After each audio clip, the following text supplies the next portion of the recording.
Nothing beats Telfast for fast, non-drowsy 24-hour action. Telfast, we know hay fever allergies.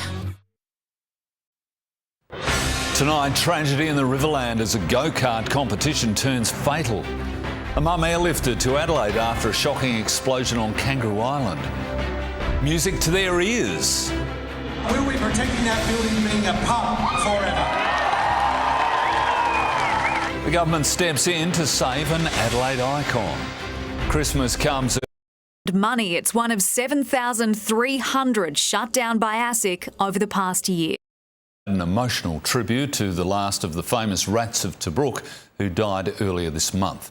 Our former top soldier is now urging the government to keep the rats' spirit alive. Story a little later on 7 News. It was arguably SA's most impressive building, and it's where our state was put on show for the world. On Flashback tonight, remembering Adelaide's long demolished Jubilee exhibition building.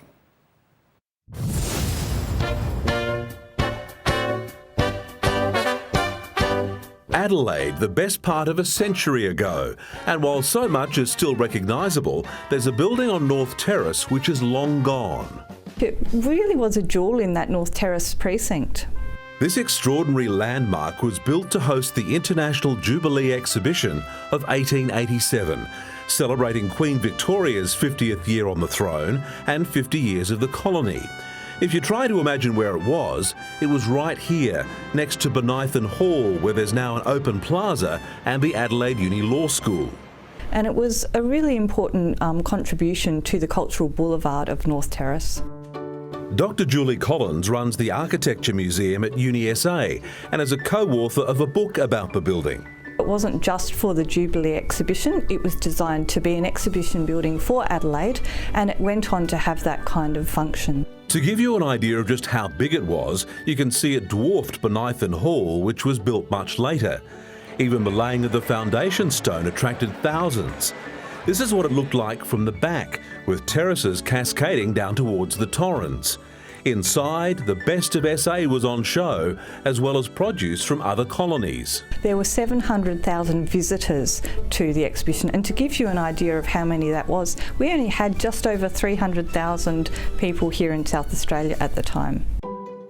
The exhibition building even had a rail line to it that ran behind the back of Government House.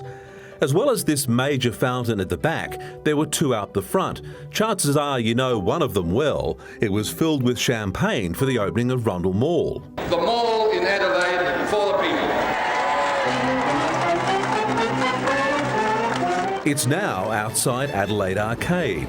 The exhibition ran for a year. The building and its grounds then became home to the Royal Show.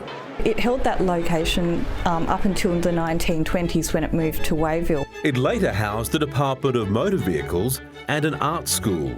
Some of the students recall that it was quite a romantic building, but it did have rats and cats inhabiting it as well as the students. In a sorry state, it was finally torn down in 1962 to make more room for Adelaide Uni. We can only lament what was lost. I think with a bit more love and care and attention, it could have probably stood until the present day.